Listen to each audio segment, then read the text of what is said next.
like, well, man, I love the fact that we've been able to just, chit chat. We were chatting offline before the episode got started, just kind of catching up. And like I said, man, I love seeing where my fellow airmen are at, whenever we met each other to where you're at now. And it's fantastic. I love seeing it. I love being able to communicate and having this method, this format, this media, being able to do that.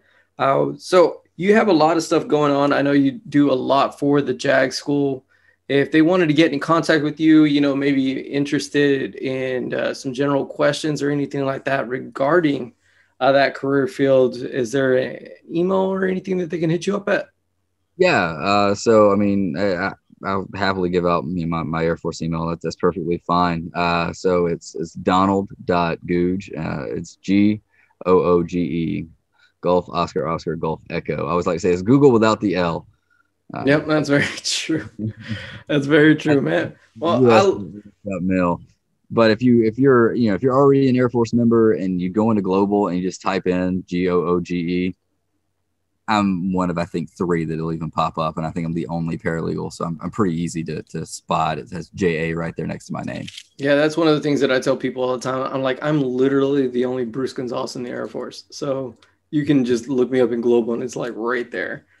Yeah, easy to find. But no, definitely. If anyone has any questions or looking for extra info or just want to set up a briefing with your unit even on the UCMJ, we're happy to do that, or even your base legal office can provide that same support as well. Either one, we're happy to do it.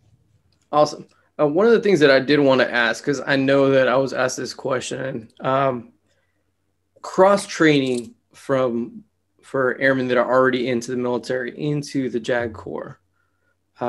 Do you have any information, anything like that? I imagine that it's a regular thing.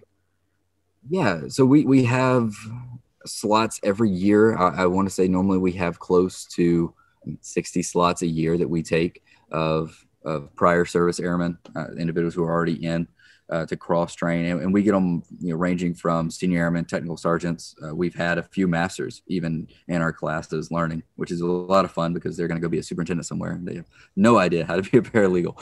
But it's a little 3-level running the office. It's fantastic, but we make it work.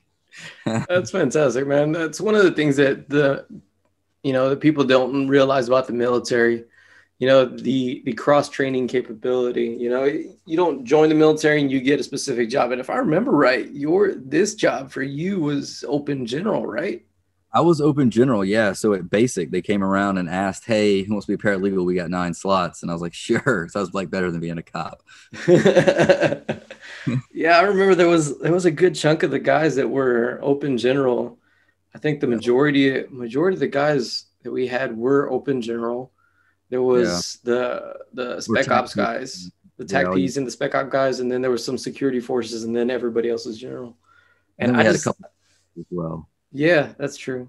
Like I look back at those days, man. I'm like, man, we were a good team. Like I look back at those memories quite fondly. There were those situations where we got lit up for whatever variety of reasons.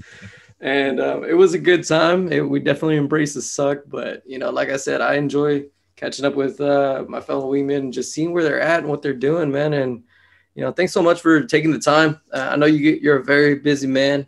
Well, I want to add on a little bit real quick in regards to by all means, go right ahead.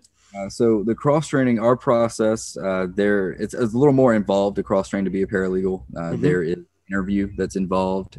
So whatever unit you're at, whatever duty station you're at, you'll apply through the legal office. There is really what you're going to want to do. You're going to want to talk to the superintendent of the legal office. They'll do an interview with you. The SJA, the staff judge advocate, normally a lieutenant colonel or full bird, you'll do an interview with them as well.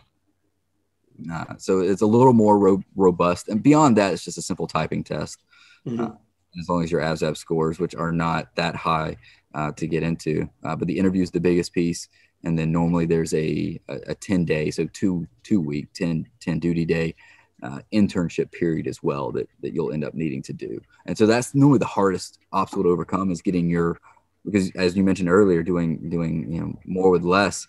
Units aren't wanting to let their people go for 2 weeks. That's true. That's very true right now. Working that with your supervisor and with your leadership is always an important part. And then beyond just being a paralegal, we just started a new program. We're calling it EFLEP. It's the Enlisted Federal Legal Education Program. If you're a member with a bachelor's degree and you have less than 6 years in, you can apply to this program. You can find out more info on my PERS. If you can't find it, you got my email, shoot me an email. I'm happy to give you the details.